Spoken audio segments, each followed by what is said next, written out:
June 22nd meeting of the Budget Advisory Committee to order. Start with the roll, starting with members of the committee. Chelsea Needing-Camp, present. Suzanne Dirksen, present. Josh Newell, present. And city staff. Jenny Nolan, Budget Administrator, present. Jackie Lowe, Finance Director, present. Tamara Wolfe, Court Administrator, present. Wonderful. We will move to approve the minutes from our last meeting on May 25th. Is there a motion to approve the minutes? I'll move to approve. And I'll second that. Wonderful. Any opposed? All in favor? Aye. Aye. Wonderful. Those are approved. We will move to our new business, which is a presentation from the municipal courts from, is it Tamara Wolfe? Is that correct? Yes. The court administrator and director. Wonderful. Well, we're so happy to have you here. I don't know if anyone on this committee has heard from the municipal courts.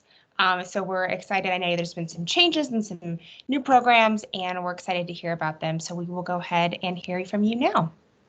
Okay, great. Thank you for having me tonight. And no, I don't believe that I have actually presented to the committee before. So this is an opportunity for us to have a really good discussion about what we do over there. You know, hopefully none of you have had any personal experience. So I'm going to go ahead and share my screen.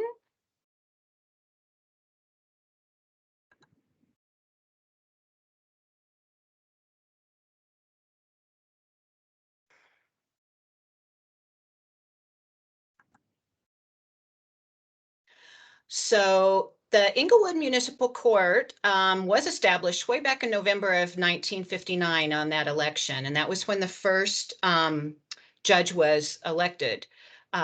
Inglewood is the only truly elected presiding judge in the state of Colorado, and that is really unique. Most judges are appointed by their councils, and then some do run for retention. And that's what you see, like even at the county and the state levels, you'll see judges on the ballots for retention, but they're initially appointed by someone else. But because our judge is elected and runs for election every 4 years, just like a city council person does, that really has us the true separation of powers in our court.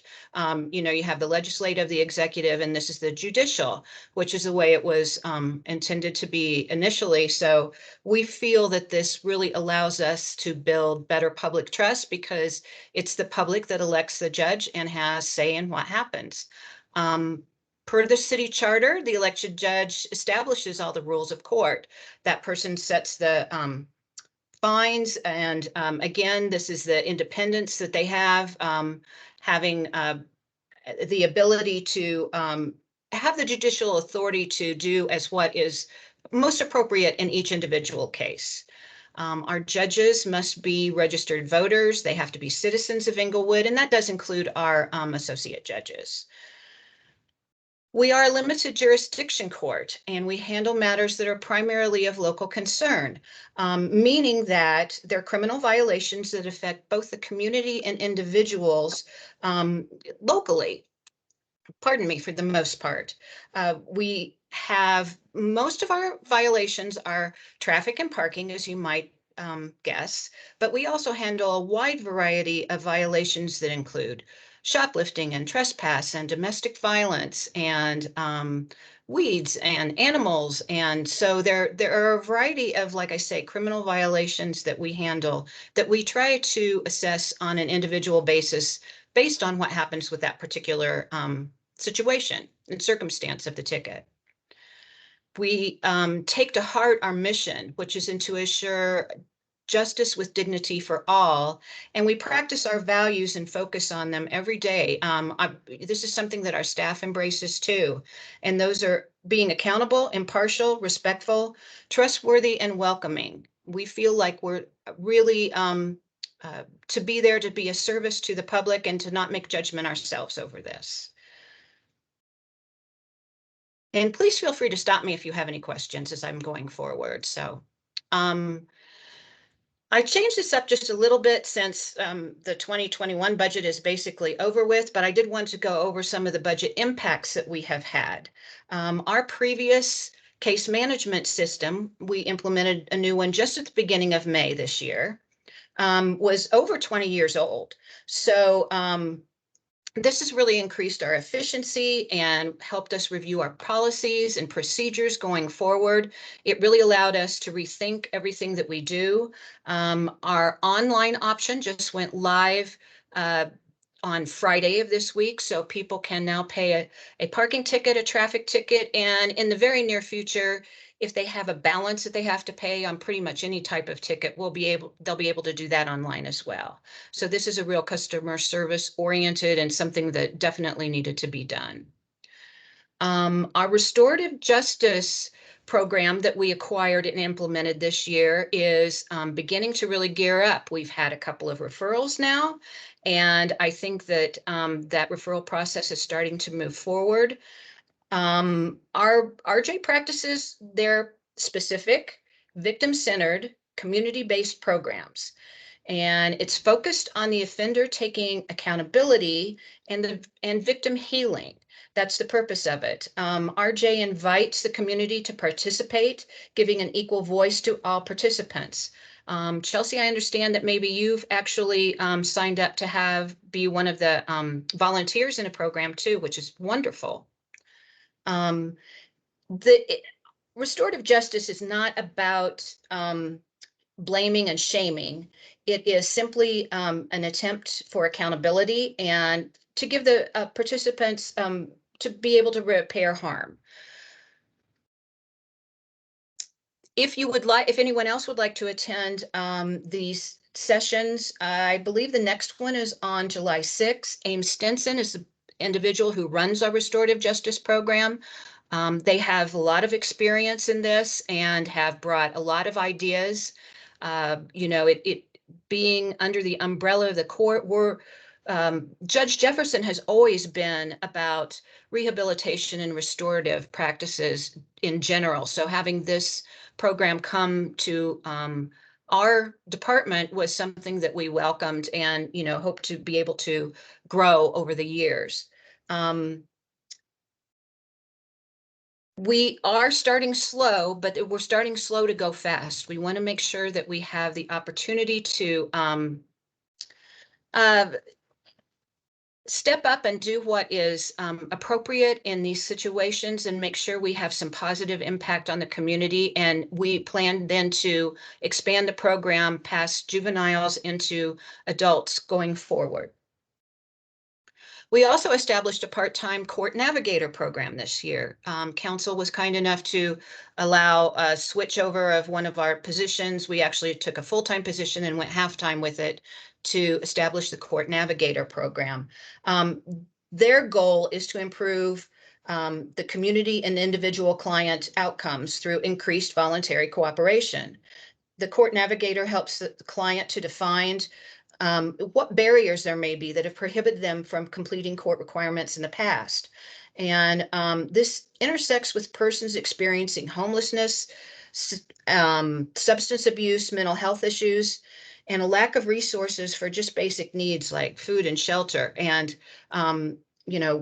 we hope to continue to grow this program too. We've had some success with this. This is reaching out to some of these clients of ours are the more difficult ones that we encounter, and having some success using someone that can kind of take their hand, whether that's just maybe, let's see, what do I want to say? Maybe it is just simply helping someone get to talk to their insurance company. Maybe they've been in a traffic accident and they owe restitution, or they don't owe restitution because they really have it, but they're finding it difficult to connect. Those are the types of things that a court navigator can help with, in addition to someone that needs maybe some immediate placement in treatment programs. We transitioned processes this year to accommodate COVID-19 limitations, and boy, was it an interesting challenge over the last 18 months. We implemented a variety of alternative processes to accommodate the needs of the public during COVID. We have Zoom conferences now. We have phone conferences. We've done some plea by mail offers. Individuals are definitely starting to come back in, and always there are certain cases that it's not appropriate to do something over Zoom or by the phone. But, you know, listening to the needs of the community and our clients that come in, customers are really, you know, this is something that we've wanted to implement anyway. It just kind of was something that was pushed along a little further because of COVID. Our project and program needs are, we tend to still have, you know, a lot of criminal justice and jail reforms going on. Legislative changes have included a reduction in the judicial tools that we have to enforce our orders. An OJW bill, which stands for Outstanding Judgment Warrant, passed this year, and that means that starting next year, they won't automatically suspend driver's licenses on individuals that haven't paid traffic violations. So part of the bill is that they're going to form a committee to look at what alternatives, and hopefully this committee will be able to give us some other options that would be able to allow an individual to step up and take care of their situation prior to waiting until they have to renew their license, which is how the bill is written, that they won't suspend the license, but they won't be able to get a new one without addressing their outstanding court cases. Jail reduced populations, and they started with the municipal courts due to COVID. There's also this, we have struggled with, they basically won't take any of our municipal offenders at this point unless they have another outstanding, more serious crime, like at a county or district court. So we have had fewer people being held in jail, but we have had some success that if they're held on something else, then we can go ahead and have our issues addressed as well. There's also the societal perception of punitive sanctions and a strong focus on the individual's ability to pay. Our alternatives have always included things such as community service, educational components, counseling, the RJ program, the court NAB program functions. And while there are times that punishment is absolutely appropriate and necessary, most municipal offenders can benefit themselves and the community through these alternative sanctions. And options, these options are even at a reduced cost to taxpayers in many ways. You know, if you're not paying to have someone stay in jail pre-trial, or even, you know, between the time that they're arrested and the time that they actually get to hear their case in court, then that's a savings to the community as a whole. It may not be a savings to Inglewood per se, but those types of things really do make a difference to the community. We're looking for an expansion of court service programs. As I alluded to a little bit earlier, the court navigator position was initially started as part-time because we needed to see how that was going to work and if it was going to be able to function. We also see many opportunities for that to become a full-time court service programs manager. In July, we're hoping to have the approval of council to do that in July of 22. Again, we kind of want to see where some of the legislature is going to come down. We want to be cognizant of being efficient and not do something ahead of what the need is, but we really feel like that there will be opportunities to expand those functions and better partner with our community agencies, the Tri-Cities Homeless Project, in-home detention options, and potentially pretrial services that could include additional diversion types of programs. Removal of financial barriers to success for compliance is a really huge thing.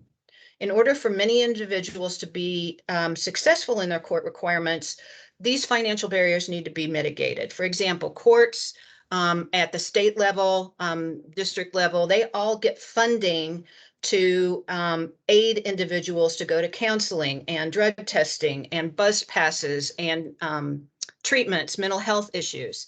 Local courts only get what their local councils will approve for that and are capable of funding. So we are constantly looking for issues where we can help provide assistance to these individuals so that, you know, just not being able to pay for a urinalysis doesn't keep them from successfully completing their probation, for example. All Health and the new medicated sponsor treatment programs are helping significantly, but they really can't possibly fill the entire void that we have. So connecting defendants with multiple opportunities for services at reduced or no cost options can be the difference in compliance. The 10% increase allocation, basically we would look at the programs that positively impact individuals and community outcomes and our service level expansion. We'd use the 10% for what I've just been talked about, what I have just spoken about. Providing these components, we feel would be a win-win-win for all involved. It would result in achievable compliance by the individuals. It could potentially end their involvement in the criminal justice system. It would provide improvements for everyday life, giving them the opportunity to make better choices and be better citizens. It ultimately would affect the community as being safer, more involved, with the overall taxpayer costs being reduced. Having a revolving door in impacts taxpayer costs for jail stays, policing efforts, and court appearances. We would ensure that whatever programs that we put into place are fair, effective, and efficient for all concerned. That's why we feel like that this could be a win-win-win for the community, individuals, and the taxpayers themselves. And I think that was all I had. That's great. Thank you so much. But I'd be happy to answer any questions you have about all that. I kind of rushed through it, so I hope you got the majority of that. No problem. I think you can probably stop sharing your Oh, sorry. so we can see you. It's okay. We have some time for some questions, and I will kick it off if you don't mind. We also, some of us were able to see your presentation to council last week at the budget workshop, thinking about next year's budget, and you obviously just shared a lot of that information here as well.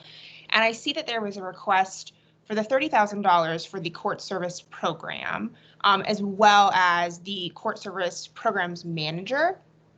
Are those dependent upon one another? So if you weren't able to get the new role, would you also be able to expand the program services, or do you really need that role for that to happen? I think that we really need the role for that to happen in some ways. We could utilize part of the money just simply to aid with, like I say, attending counseling courses for people that are on probation. We also have a part-time probation person that is currently on board, but that's a 1 day a week position. And the current court Navigator only works 20 hours a week. So that kind of, you know, limits what outreach they can do into the community. And, you know, like I say, I think one of our excitements would be being able to partner with some of the issues that are going to happen with the Tri-Cities.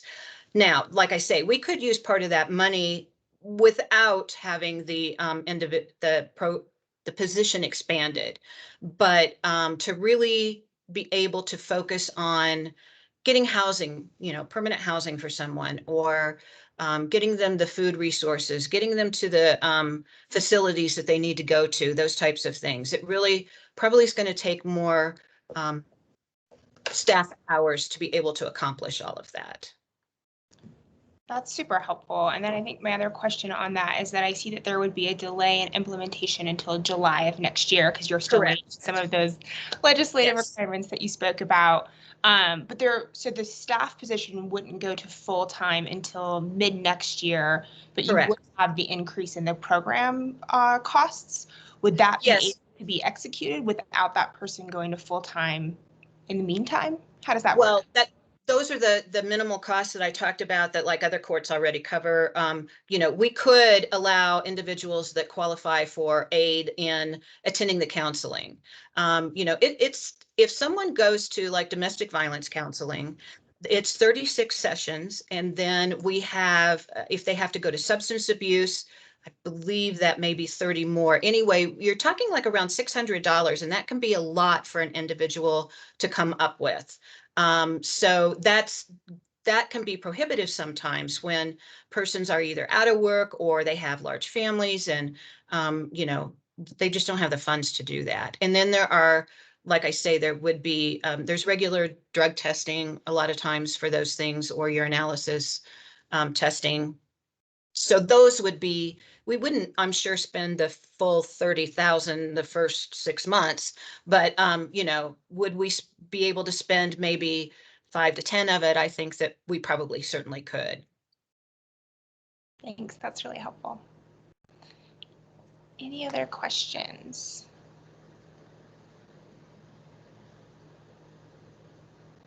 Yeah, Tamara, thank you so much for all the great information. Really interesting on the financial barriers, obviously, that some people deal with in terms of just compliance. Have you guys done any research into what the specific barriers that people, your clients, are experiencing, what the biggest challenge areas are?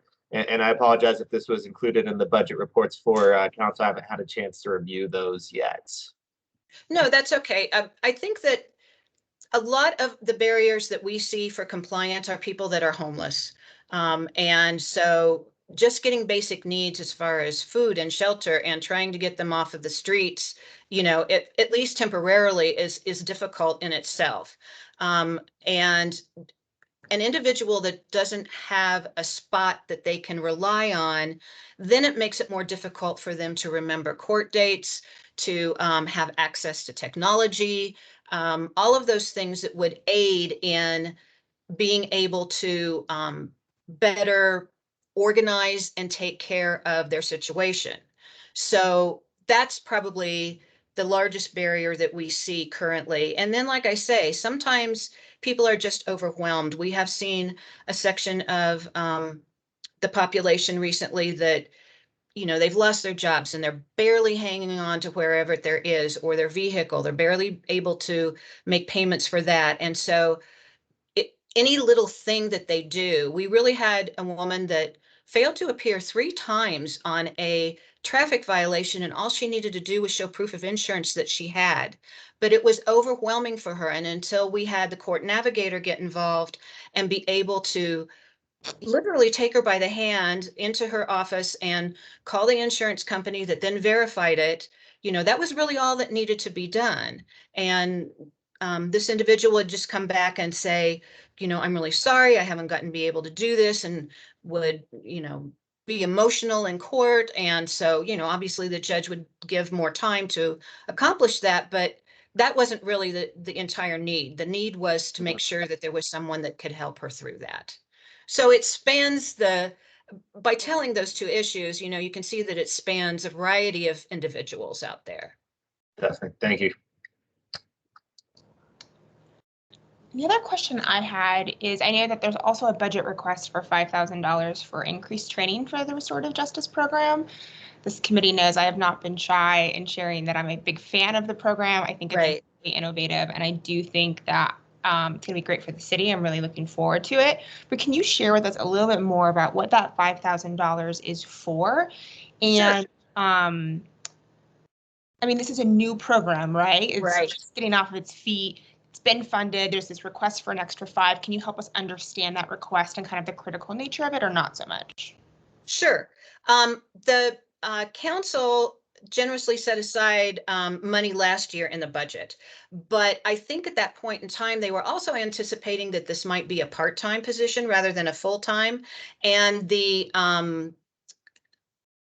RJ Advisory Committee suggested that this would be better to be a full-time position. So we took it on that way.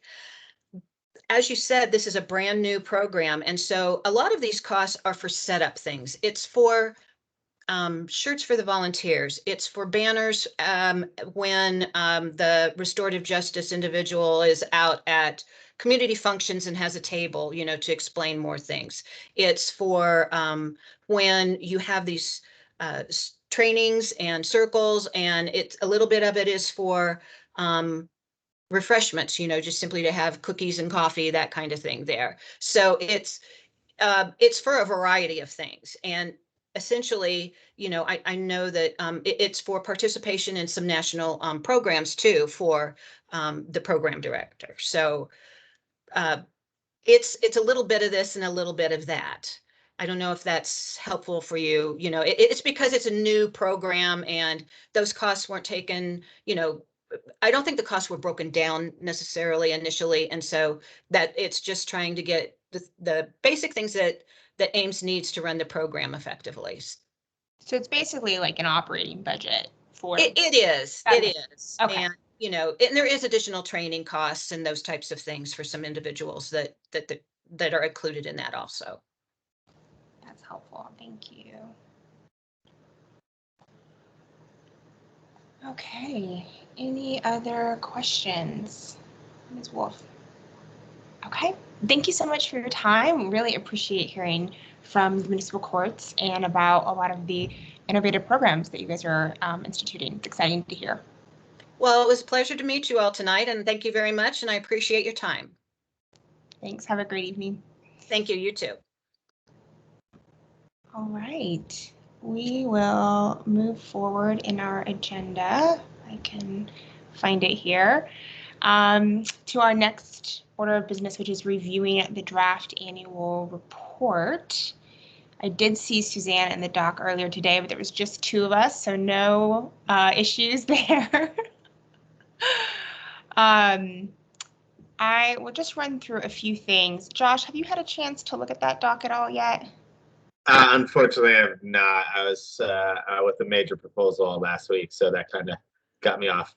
Okay, no worries. Let me pull it up here.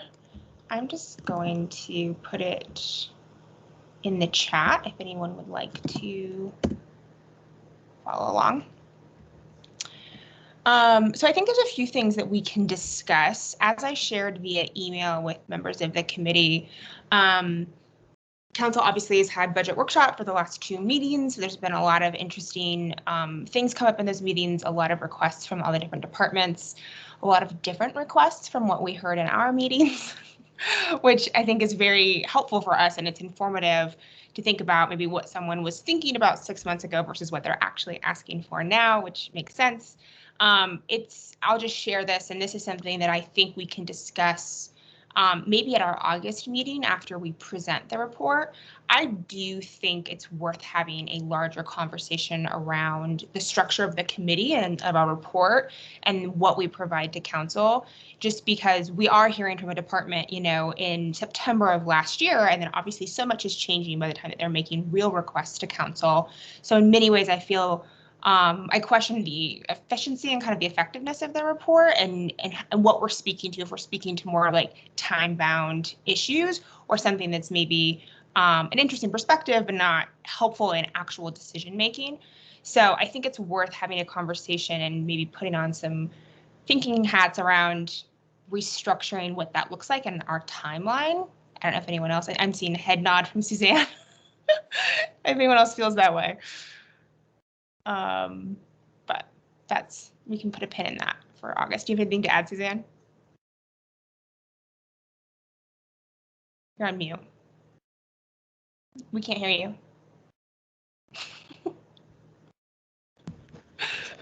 Here we go.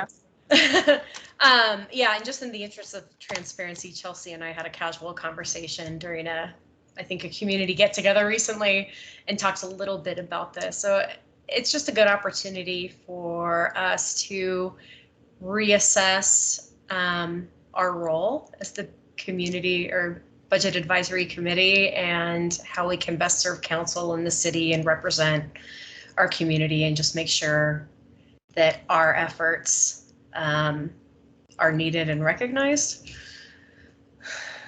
Yeah. In the best way. Yeah. I was just saying, and that it's useful to council to hear from Mhm. citizens when they're hearing from staff, these are the requests. If citizens have something to say like, oh, I really want this to be funded versus I don't care about this at all, I think that would be more useful than information that maybe isn't as relevant from several months ago. So would love to have a conversation with Director Lowe and with Jenny about this as well and kind of think about, is it time for a refresh? So that's my pitch. We can talk about that in August more. But because of that, there are a few things that I would like to suggest based in our report, based on what we had discussed last time around what we include, and some things that I think we can drop and maybe some new things to include. So all that being said, Suzanne, the first sections look awesome. Do you want to walk us through anything in your first two sections? I can tell you my train of thought. So I like to think I have a lot of strengths. Writing is not one of them, so I put this off until the last minute. So accolades, I just want to highlight,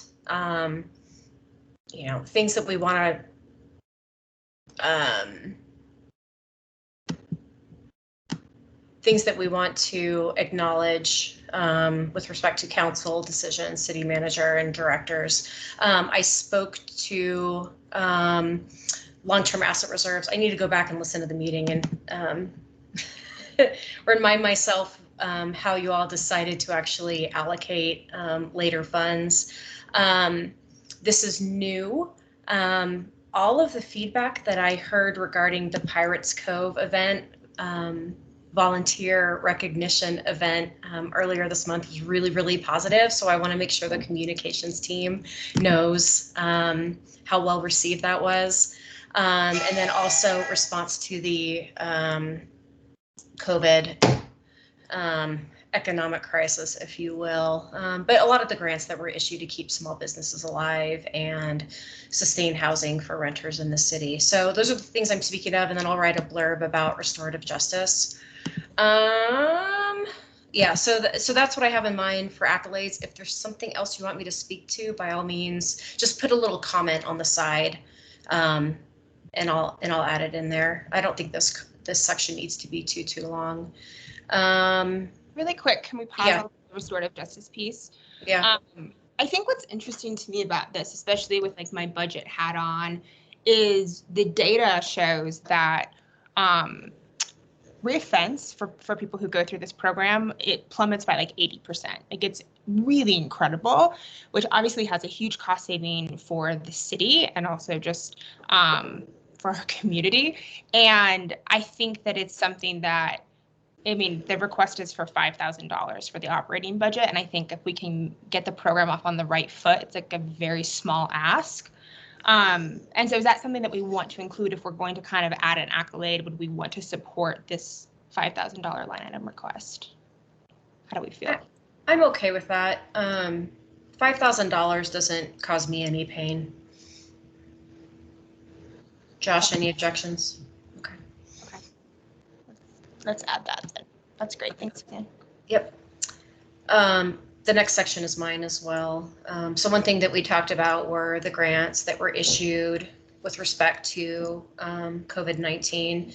And we talked about how great it would be if we could operationalize some of these grants and continue to foster financial development and business growth even after the pandemic ends. So that is the spirit of this section. We talked about a grant writer and an employed grant writer. And while this position most likely cannot be funded by grants, I believe the cost for that position would be offset by the expenses that we see that are otherwise operationally funded. So event planning, implementation, what have you. This is word vomit, so I don't really want to review it right now. But I just took some time to review the grants that were out there because there were several, and I'll speak to those that hopefully can continue. And I want to review my notes over the grants that were discussed, like WIFIA, for example, or anything parks related. And I want to speak to those and see if we can get a grant writer who can actually dedicate his or her time to pursuing the grants and then organizing a team effort among city staff to develop the grant application and submit the grant application. So one question I want to ask of Chelsea and Josh, I mean, I'm writing a 0.5 or 1.0. Do you guys have strong feelings about whether it's a full-time or part-time position?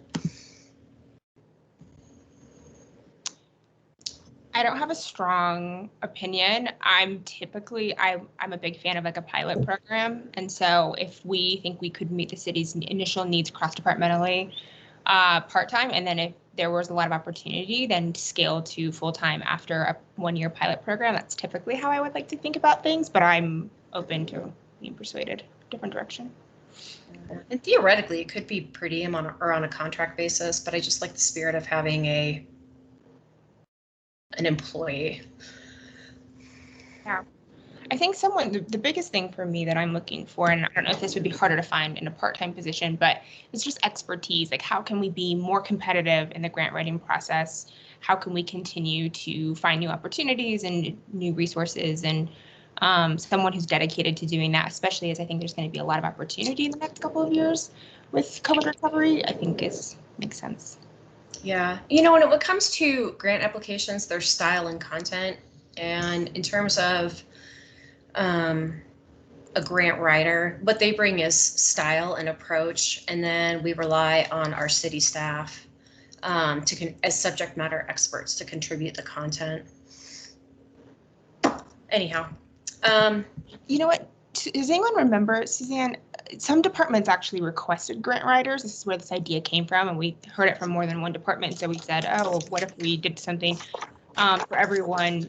I wonder if they had specified if it was full-time or part-time in the flag. If we did, I personally did not note it well in my handwritten notes over the last few months. If you come across something, please send it my way. Like, I'll check. Communications requested this, or was it during public utilities that they were talking about grant writing? And there's a lot of was grants with respect to that, yeah. And from what I remember, that kind of generated we've heard grant writing before. So I don't know if anyone mentioned at that time that it was specific requests, but everyone talked about their grant writing needs. Yeah. And then it was kind of that organic, like maybe we centralize this and make it easier for everyone. Mm-hmm. Okay. Sounds good. Next section is human resources, and Josh, this one is big and it's yours. Any thoughts here, or do you want to still give us some time to draft? No, and I really want to go see what they presented to council as well, and get caught up on those last 2 meetings. But it's just what we talked about, focusing on the risk around the retirement plans as well as the needs. I see the DEI is included a little bit later as well, but referencing that and the internal needs that they're looking for. Awesome. Yeah, there's been some turnover in that department since their presentation to us, and there was some specificity around exactly what FTE they're looking for. And I think separating out that DEI component from the other HR piece is helpful. But any thoughts you have, I think, around the retirement piece? And then I'd be curious what you guys think. So the big thing from HR for me was that pension audit. It just is like a nightmare to me. Like, I don't love it. And I mentioned it actually to a member of council recently, and kind of their ears perked up and they were like, wait, what? And I think it'd be a great thing for us to include, but also in the budget workshop, there were a couple of other requests. Let me see if I can have my notes here for automation. So it actually came, there was Director Lowe mentioned a request for it. Public Works mentioned converting all of their records to digitize because everything is hard copy right now, which I think has also just like a risk for the city. And I think for where we're at, for where Inglewood is at, transitioning to the future, just automating things that are kind of these like holdouts in manual systems is something that I would support. I think it's more efficient. We're going to find waste, like I think in this pension situation. And so I would support actually putting kind of a whole little note just around automation and around records like digitization. Okay. Any thoughts on that from the two of you? I mean, no, I agree with that. Automation helps reduce errors as well. It's definitely always time to get people automated if they're not there yet. I concur. I agree. I'm on board. Yep. So maybe we can just actually add a new section. What should we call it? We'll figure it out. Okay, that's great. Next is my section, which is not written out, and I apologize. So the city administration, city manager office requested $9,000 line item for board and commission training, which I'm a huge fan of, considering that I didn't feel like I had training and didn't know what I was doing for most of the first year, sometimes still. And I just think it's great. I think it's a great way for people to understand what is maybe the commission from the charter or from the kind of governing ordinance. What are we here to do? How can we be successful and effective for the city? How do we fit into the large framework of the city, and how to work together well? So I think that's something that as a board and commission we could definitely support.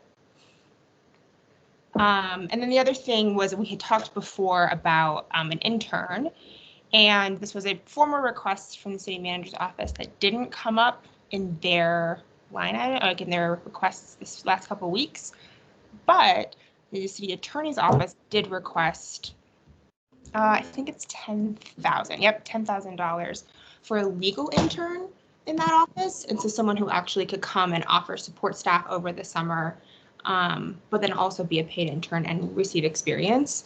And so I kind of continuing my thoughts around internships generally. I think that they're good for the city. I think they're good for public and civic engagement. And that's something that I would be interested and inclined to support. I don't know if you guys have thoughts on that. I'd qualify that as, I don't know. Okay, sounds good. No strong feelings.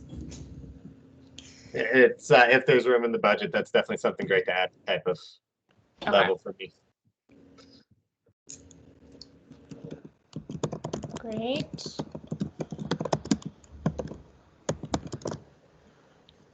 Let's see here. City social worker was something that we had discussed. It did not come up in the department's budget request, so I'm fine to remove it. Everyone else's. Before we get to DEI, there was just one more thing that I wanted to bring up. Parks and Rec gave their requests last night, and one of them was for a part-time childcare program director. And it was interesting to me because obviously there's a cost associated with bringing on this new staff person, but Director Underhill mentioned that she thought it would actually generate revenue for the city up to $200,000 if we made this a full year program. So right now we have summer camps for childcare in the summer. They all sold out really quick. But if we were able to include before and after school programs as well as different camps, we actually could generate revenue for the city, which for me, anytime that we can make an investment that actually generates revenue and fills a really real community need, which I think people are feeling really keenly after COVID with childcare needs, this feels like a no-brainer. And something that it really caught my attention. I don't know if anyone has thoughts on that. If it fosters community engagement and generates revenue, I think that's a win-win. I will have to listen, like you, Chelsea, I listened to part of last night's meeting, but not all, so I'll have to circle back to Parks and Rec. And it sounds like a low risk on that return because the demand's already there. Everything's already filling out and selling out that quickly. So it's a logical spot to expand. Awesome. And it's a part-time request, I think, if I remember correctly. And so it's something that could always be scaled if needed. But I think, again, it's a great way to kind of test out a new initiative. Okay, we flew through all of that. Anything else? I know, Suzanne, you watched workshops that caught your attention that you think is worth having a conversation about and including? Refresh my memory. Yeah, it was last week's meeting.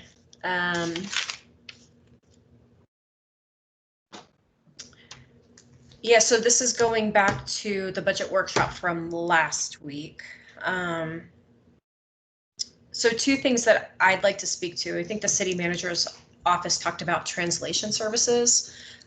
One example is the door hangers that would notify residents that street sweeping was going to occur and asking residents to move their cars accordingly to accommodate that. And if you are a Spanish-speaking household and you receive an English language notification, that doesn't bode well for the street sweepers or for you. And I also think it's just culturally insensitive to not recognize our multilingual households. So that's one thing that I would support as a member of the Budget Advisory Committee. And then there was a lot of discussion about the Citizen magazine. And this was something, Josh, this is new to you.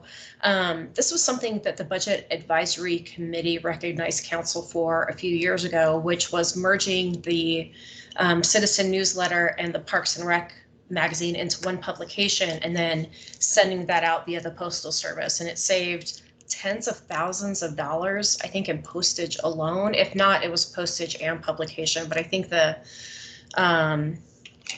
savings was $30,000. And the communications director talked about, just the opportunity cost in giving up city content to ad space, and that adding, to a layperson's perspective, adding pages for ad space, you would think that would generate revenue and offset costs for the magazine, but it just doesn't work like that.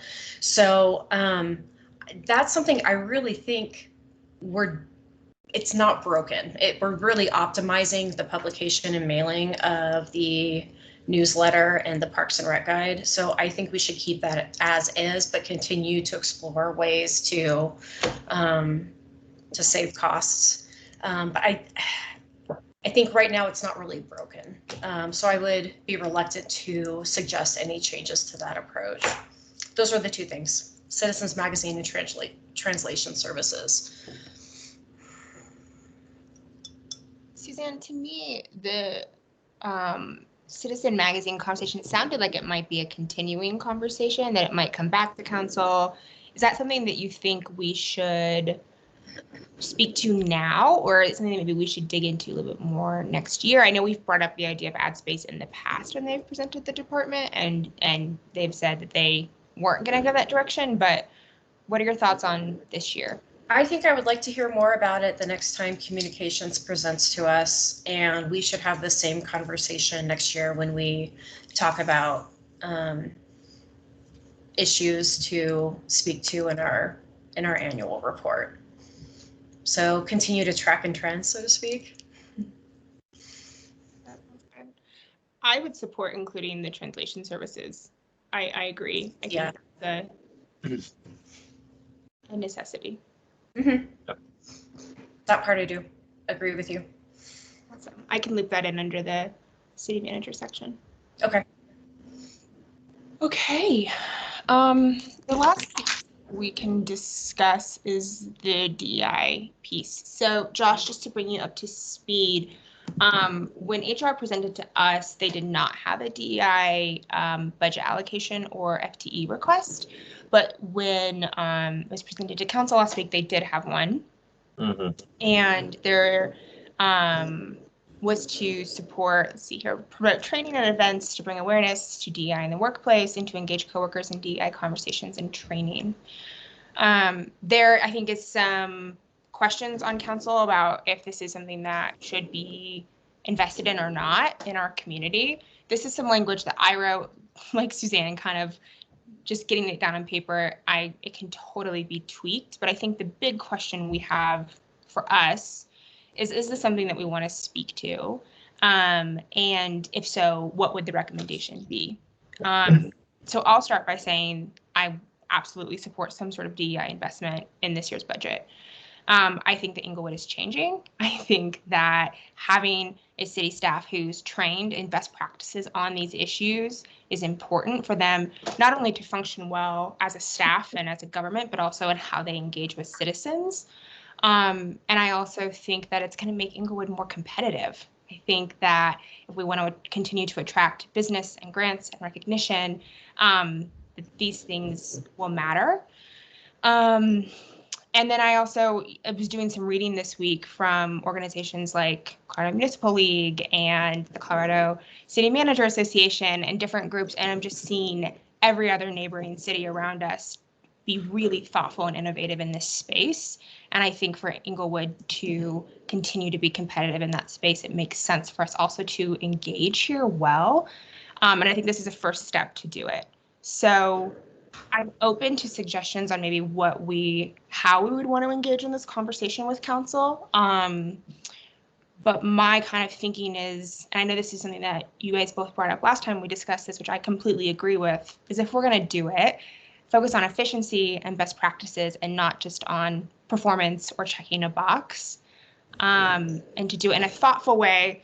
And I would be open to even saying maybe it's not a full-time staff member, maybe it's a contractor, right? Maybe it's someone to come in and do some trainings and say, here's how you would develop a strategy. Here's how you would develop a sourcing process in HR. Here's how you would create a strategic plan around this initiative or around this issue. And then again, pilot it and then discuss what is the ongoing investment in this area in the city.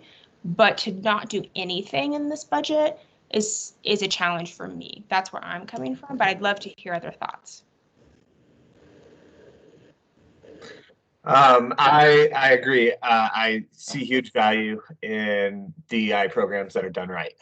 But I've also seen way too many articles and research about how they're used to more check boxes and they're not actually moving things forward. So I think the implementation is key to me on this one, is finding that right partner to do with it, and a partner that's going to be disruptive in their approach to a DEI and that's going to have a way to say, this is how we're going to track success. You know, what are going to be our metrics? It's not just having a program to say, hey, we got it and we did this many training. What are the true metrics of success to drive the program forward?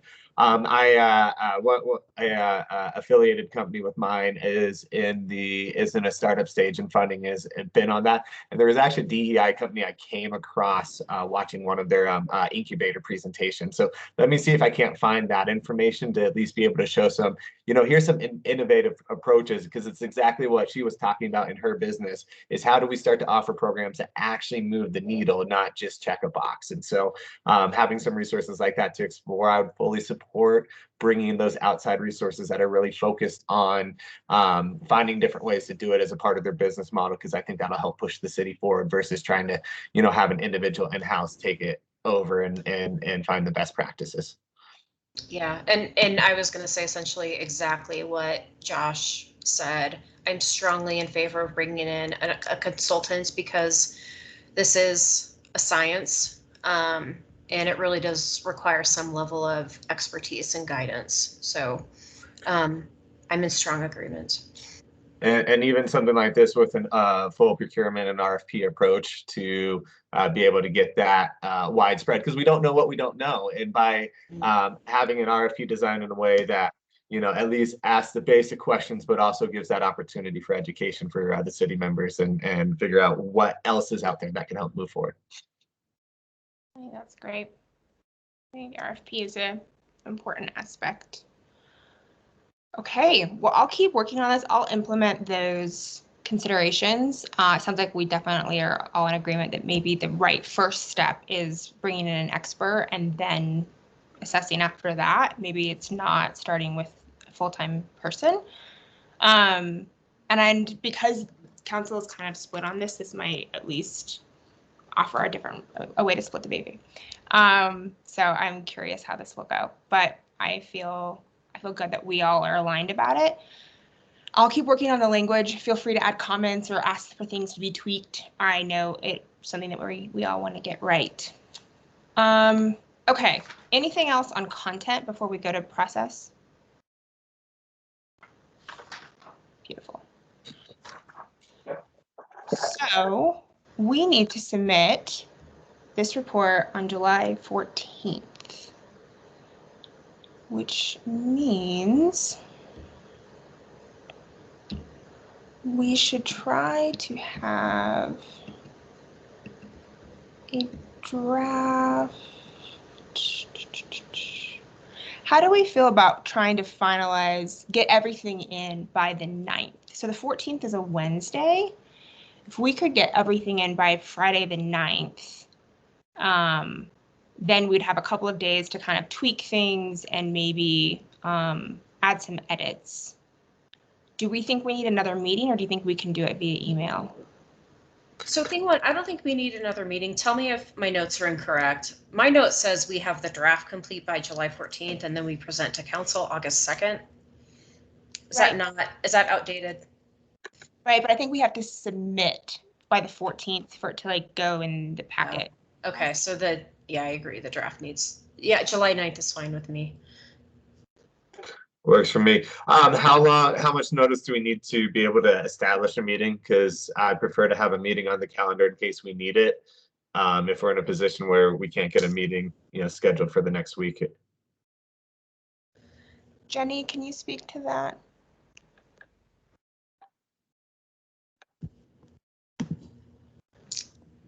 Maybe. Sorry, yes. Okay. So we are trying to get that at the end of the month, is that correct? End of July, I should say. My notes say that we needed to submit by the 14th to present on the 2nd. Is that still right? Well, actually, I think we were getting it done early because of Suzanne being on vacation. That's right. So we really wouldn't need a final draft until July 23rd at the absolute latest.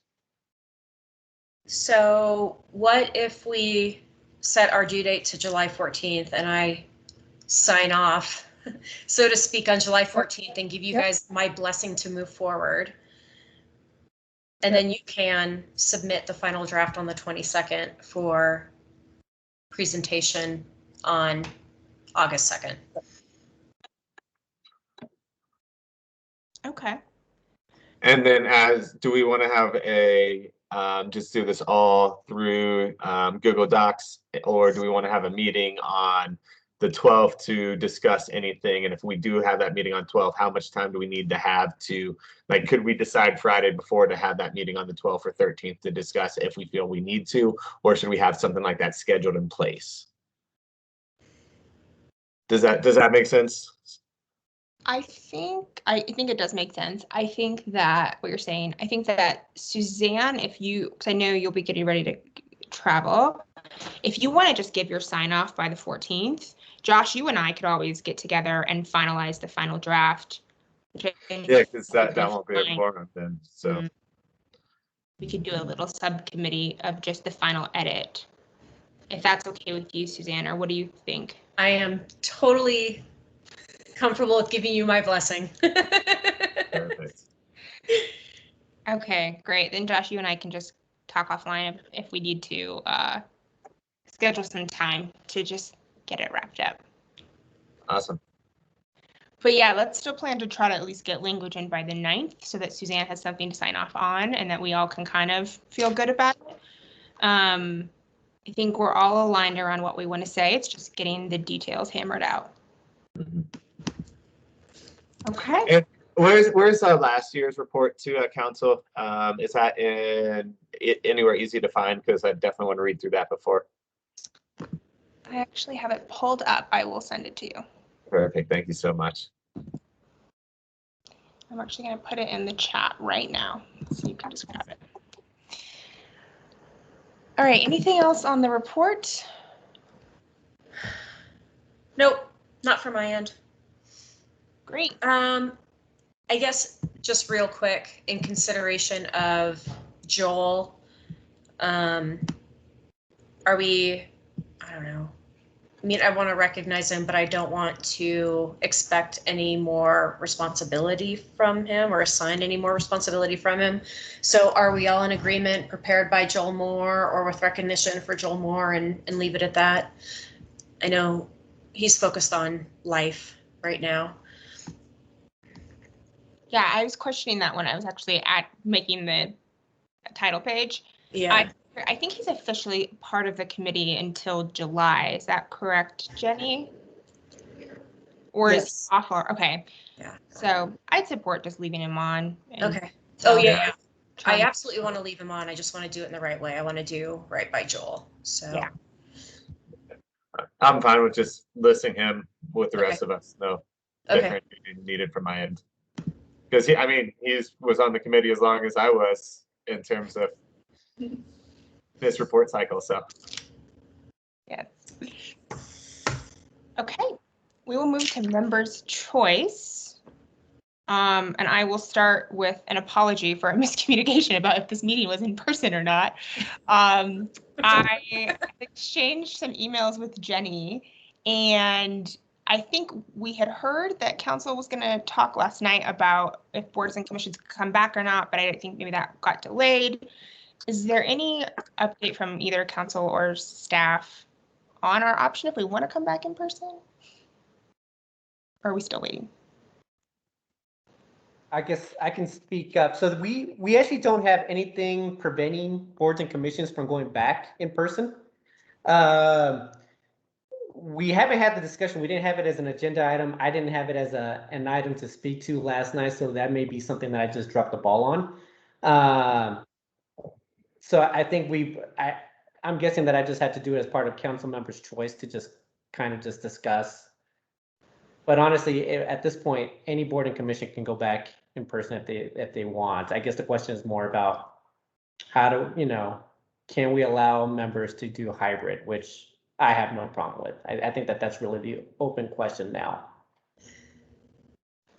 Well, let's assess the three of us to begin with. I am completely comfortable meeting in person. There's layers to this. We can meet in person with no restrictions, just as we were doing before the pandemic. And then we can meet in person with masks if people feel more comfortable wearing masks, and then we can do the hybrid approach, or we can continue to meet virtually. So I'm in favor of the first two, especially with our next meeting having new members, which is meeting in person and then masks welcome. I will say masks welcome. And if people are reluctant to do that, then I can certainly accommodate a hybrid or virtual approach. My understanding is that hybrid, like the way council does it, is quite expensive and probably not on the table. But I would love to be back in person. I find so much value in being in person, especially with our engagement with staff, and I think it's just a great way to build relationships in the city. But I think we've also run into a few times where we've had quorum because someone's calling in from out of state, which has been really great, and we haven't had to cancel a meeting. So having even like a conference call option, which is not ideal to not see slides, but given that we have access to them, I would support of moving forward with in-person, but having some sort of backup maybe as needed if that's an option in that conference room. I don't know. So to be clear, hybrid is more costly than virtual only. Is that correct? Yeah, it's running about $1,500 a meeting for city council. For a hybrid approach versus a virtual only approach. Yes. now is that through team? Because that's through YouTube and publicly transmitting that. Would we have to go that full approach, or can we just put up a computer screen with Teams and a camera there to mitigate that hybrid approach? So would it be? We could check with IT. I'm not technologically savvy, so I'm not sure what's all involved. Because if it could be the easy solution is we just run Teams up, and if there's a room set up for it, you've got Teams up on the main screen. They can see everyone in the room and still participate on Teams, and then you got everyone else on the same.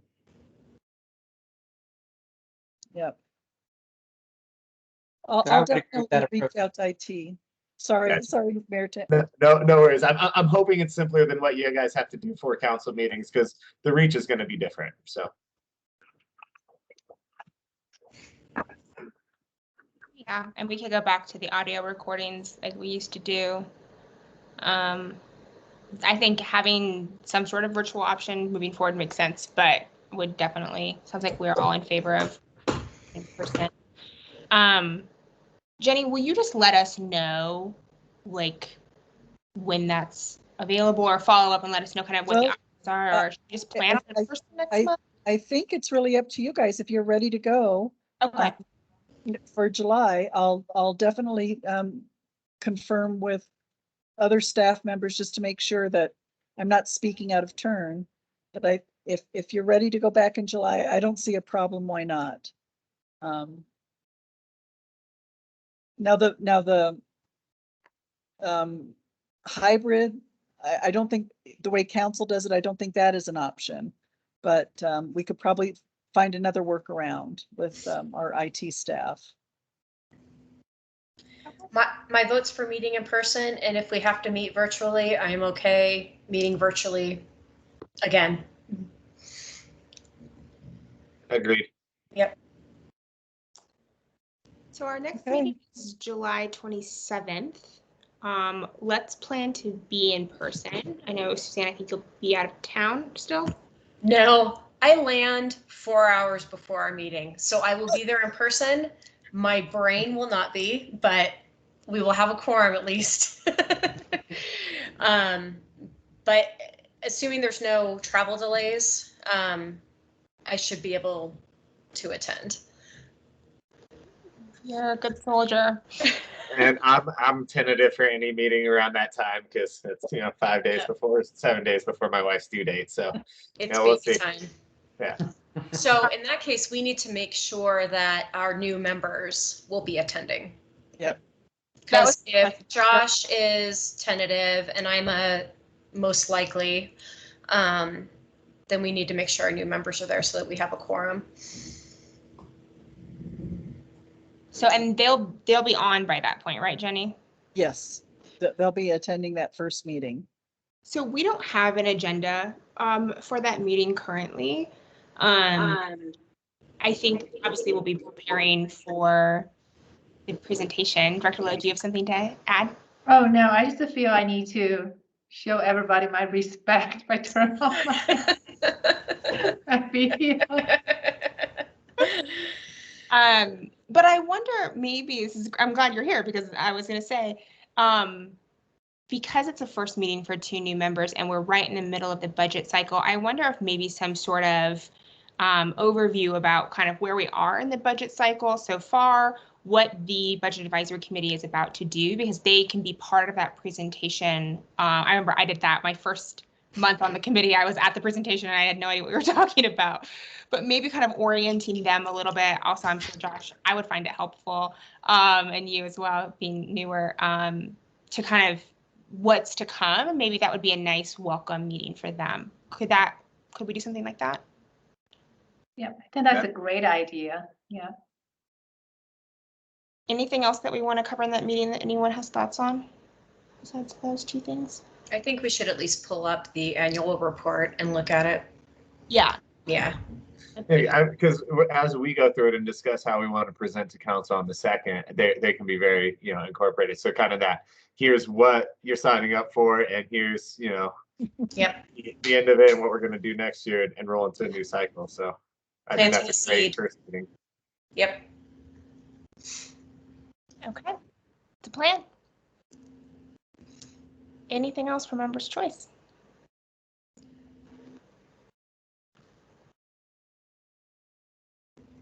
Nope.